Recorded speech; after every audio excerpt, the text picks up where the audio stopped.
ఇక Jubilee hills ఉప ఎన్నికపై focus చేశారు సీఎం రేవంత్ రెడ్డి. ఇందులో భాగంగా ముఖ్యమంత్రి నివాసంలో కీలక మీటింగ్ జరుగుతోంది. ఈ భేటీకి పీసీసీ చీఫ్ మహేష్ కుమార్ గౌడ్ తో పాటు పలువురు మంత్రులు కూడా హాజరయ్యారు. బైపోల్లో అనుసరించాల్సిన వ్యూహంపై ఈ సమావేశంలో చర్చిస్తున్నారు. మంత్రులు పొన్నం ప్రభాకర్, తుమ్మల నాగేశ్వరరావు, వివేక్ ఈ సమావేశానికి హాజరైనట్లు తెలుస్తోంది. జూబ్లీ హిల్స్ స్థానానికి పార్టీ తరఫున ఎవరిని అభ్యర్థిగా నిలపాలి, ఎన్నికల ప్రచారం నిర్వహించాల్సిన తీరుతెన్నులు, నాయకుల మధ్య సమన్వయంపై నేతలకు సీఎం రేవంత్ రెడ్డి దిశానిర్దేశం చేస్తున్నట్లుగా తెలుస్తోంది.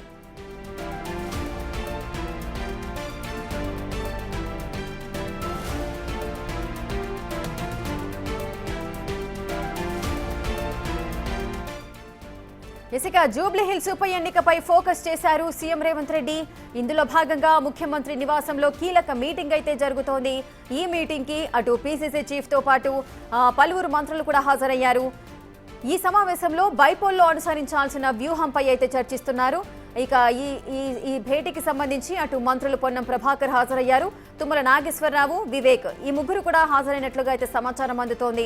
అదేవిధంగా జూబ్లీ హిల్స్ స్థానానికి పార్టీ తరఫున ఎవరిని అభ్యర్థిగా నిలవాలి, ఎన్నికల ప్రచారం ఏ విధంగా చేయాలి, ఎటువంటి తీరుతెన్నులు నిర్వహించాలి అన్న విషయానికి సంబంధించి కూడా ఈ సమావేశంలో చర్చిస్తున్నారు. నాయకుల మధ్య సమన్వయంపై కూడా నేతలకు దిశానిర్దేశం చేస్తున్నారు సీఎం రేవంత్ రెడ్డి.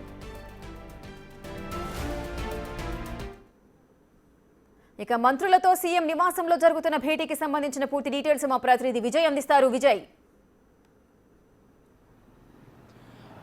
రేఖ, గత కొద్దిసేపటి క్రితం అయితే సీఎం రేవంత్ రెడ్డి నివాసంలో మంత్రులతో పాటు ఇటు పీసీసీ చీఫ్ మహేష్ కుమార్ గౌడ్తో అయితే ఒక సమావేశం అయితే ప్రారంభమైంది. జూబ్లీ హిల్స్లో రాబోతున్నటువంటి ఉప ఎన్నిక సంబంధించి ఆ ఉప ఎన్నికకు సంబంధించినటువంటి క్యాండిడేట్ని ఎలా ఎంచుకోవాలి, అలాగే సో ముఖ్యంగా ఆ ఉప ఎన్నికకు సంబంధించి ప్రచార కార్యక్రమాలు ఎలా చేపట్టాలనేటువంటి దానిపైన కూడా చర్చిస్తున్నట్టుగా తెలుస్తూ ఉంది. ముఖ్యంగా ఒకరిద్దరి పేర్లు అయితే వినిపిస్తూ ఉన్నాయి. ముఖ్యంగా అటు నవీన్ యాదవ్ పేరు కావచ్చు, సో ఇతర కొంతమంది నాయకుల పేర్లు కూడా వినిపిస్తున్నాయి. కాబట్టి సో ప్రజలకు అత్యంత సన్నిహితంగా ఉంటున్నటువంటి వ్యక్తి ఎవరు, అలాగే ప్రజాదరణ పొందినటువంటి వ్యక్తి ఎవరున్నారు అన్నటువంటి దానిపైన కూడా చర్చిస్తున్నట్టుగా తెలుస్తూ ఉంది. ప్రస్తుతం సీఎం రేవంత్ రెడ్డి ఇంట్లో అయితే ఈ యొక్క చర్చలు కూడా కొనసాగుతున్నటువంటి పరిస్థితి కనిపిస్తూ ఉంది.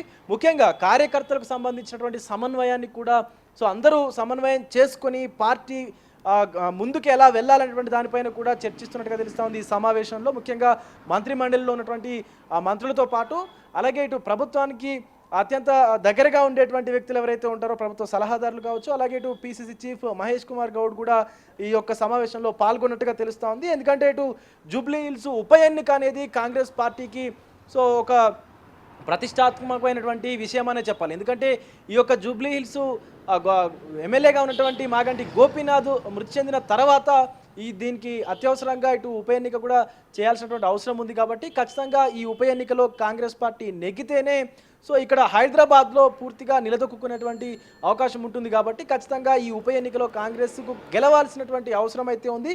సో అది కాంగ్రెస్ గెలవడం కోసం ఎలాంటి చర్యలు చేపట్టాలి, ముఖ్యంగా సో జూబ్లీ హిల్స్ ప్రజానికం ఏమనుకుంటున్నారు అంటే మాగంటి గోపీనాథ్ ఫ్యామిలీకి టికెట్ ఇచ్చేటువంటి అవకాశం ఉందంటూ కూడా అటు బీఆర్ఎస్ వర్గాల్లో కొంత చర్చ జరుగుతున్నటువంటి సమయంలోనే అసలు జూబ్లీ హిల్స్ ప్రజలు ఏమనుకుంటున్నారు, జూబ్లీ హిల్స్ ప్రజల నాడి ఏంటి అనేది కూడా సీఎం రేవంత్ రెడ్డి తెలుసుకునేటువంటి ప్రయత్నం చేస్తున్నట్టుగా తెలుస్తూ ఉంది. ముఖ్యంగా జూబ్లీ హిల్స్ ప్రజలకు ఉన్నటువంటి సమస్యలు ఏంటి, దానిపైన సో ఎలా ప్రచారం చేయాలి, ప్రచార కార్యక్రమం ఎలా మొదలు పెట్టాలి, సో ఉప ఎన్నికకు డేట్ అనౌన్స్ అవగానే సో ఎలాంటి ఆ ప్రక్రియని మనం ముందుకు తీసుకెళ్లాలన్నటువంటి దానిపైన కూడా ఈ సమావేశంలో మంత్రులతో పాటు సో ఇతర ముఖ్య నేతలతో చర్చిస్తున్నటువంటి సందర్భం అయితే కనిపిస్తూ ఉంది. రేఖ. విజయ్, అయితే ఆశావాహుల సంఖ్య ఏ విధంగా ఉంది, ఎవరికి ఎక్కువగా ప్రిఫరెన్స్ ఇస్తున్న సందర్భాలు నెలకొంటున్నాయి? రేఖ, అయితే ఆశావాహుల సంబంధించినటువంటి సంఖ్య కూడా భారీగానే ఉందని చెప్పుకోవచ్చు. అటు నవీన్ యాదవ్ కావచ్చు, లేకపోతే అటు హజారుద్దీన్ కావచ్చు, చాలామంది జూబ్లీ హిల్స్ టికెట్ కోసం అయితే పోటీ పడుతున్నటువంటి సందర్భం అయితే కనిపిస్తూ ఉంది. సో అటు ముఖ్యంగా బీఆర్ఎస్ నుంచి చూసుకున్నట్లయితే బీఆర్ఎస్కు ఏదైతే సెంటిమెంట్ వర్కౌట్ అవుతుంది, అలాగే సో ఆ సెంటిమెంట్ని అలాగే కొనసాగించాలంటే ఖచ్చితంగా గోపీనాథ్ ఫ్యామిలీకి అంటే తన వైఫ్కే ఇచ్చేటువంటి అవకాశం ఉంది అని చెప్పి కూడా కొన్ని ఊహాగానాలు అయితే వినిపిస్తూ ఉన్నాయి. ఇటు కాంగ్రెస్లో చూసుకున్నట్లయితే బలంగా నవీన్ యాదవ్ పేరైతే వినిపిస్తున్నటువంటి పరిస్థితి కనిపిస్తూ ఉంది. ఇప్పటికే నవీన్ యాదవ్ అటు అంటే ఎన్నికలు అయిపోయిన తర్వాత నుంచి కూడా ప్రజల్లో అయితే తిరుగుతున్నటువంటి సిచ్యువేషన్స్ మనం చూస్తూ ఉన్నాము. సో ప్రజలకు దగ్గరగా ఉండేటువంటి వ్యక్తికి ఇస్తేనే గెలుపు అవకాశాలు ఎక్కువగా ఉంటాయి కాబట్టి సో అలాంటి వ్యక్తికే టికెట్ ఇచ్చేటువంటి అవకాశం అయితే కనిపిస్తూ ఉంది. ముఖ్యంగా టికెట్ ఇవ్వడం ఒక ఎత్తు అయితే అసలు గెలవడం అనేది ఇంకొక ఎత్తు కాబట్టి గెలవడం కోసం ఎలాంటి రకాల ప్రచారాలు చేయాలి, సో క్యాంపైనర్స్ ఎవరైతే స్టార్ క్యాంపైనర్స్ ఉన్నారో సో వాళ్ళతో ఎట్లా ప్రచారం చేయించాలనేటువంటి దానిపైన కూడా చర్చలు కొనసాగుతున్నట్టుగా తెలుస్తూ ఉంది ఈ సమావేశంలో. ముఖ్యంగా ఈ జూబ్లీ హిల్స్ ఉప ఎన్నిక అనేది పూర్తిగా రాష్ట్రమంతటా ఎన్నికలు ఒక విధంగా ఉంటే ప్రస్తుతం జూబ్లీ హిల్స్ హైదరాబాద్లో ఉన్నటువంటి జూబ్లీ హిల్స్ ఉప ఎన్నిక అయితే ఒక ఎత్తు అని చెప్పుకోవచ్చు. ఎందుకంటే మాగంటి గోపీనాథ్ మృతి చెందిన తర్వాత అనివార్యంగా అయితే ఇప్పుడు ఉప ఎన్నిక వస్తుంది కాబట్టి సో వచ్చినా కూడా మరొక 3 సంవత్సరాలు పదవీ కాలంలో కొనసాగుతారు ఈ యొక్క జూబ్లీ హిల్స్ ఎమ్మెల్యే. సో ఖచ్చితంగా హైదరాబాద్కు సంబంధించి కాంగ్రెస్ టికెట్లు గెలుచుకోలేదు కాబట్టి ఇప్పుడు ఈ టికెట్ గెలుచుకుంటే రాబోయేటువంటి ఎన్నికల్లో పూర్తిగా మళ్ళీ హైదరాబాద్ని కూడా క్లీన్ స్వీప్ చేయొచ్చు అనేటువంటి ఆలోచనలో ఉన్నట్టుగా తెలుస్తూ ఉంది కాంగ్రెస్ పార్టీ అయితే. సో దానికోసమే అడుగులు వేసే దిశగా అయితే ప్రణాళికలు రచిస్తున్నట్టుగా కూడా తెలుస్తూ ఉంది. ముఖ్యంగా ఈరోజు సమావేశంలో అసలు జూబ్లీ హిల్స్ ఉప ఎన్నికకు సంబంధించి ముఖ్యంగా మనం జూబ్లీ హిల్స్ అనగానే ఇటు బంజారా హిల్స్ కావచ్చు, జూబ్లీ హిల్స్ కావచ్చు, సో ఈ హైటెక్ సిటీ కావచ్చు, ఈ ప్రదేశం అంతా కూడా మనకి మెదడులోకి వస్తుంది. కానీ ముఖ్యంగా మాస్ పీపుల్ ఎక్కువగా ఉండేటువంటి ఏరియా ఏదైతే ఉందో బోరబండ కావచ్చు, అలాగే యూసఫ్ కూడా కావచ్చు, ఈ ఏరియా అంతా కూడా జూబ్లీ హిల్స్ కిందకే వస్తుంది.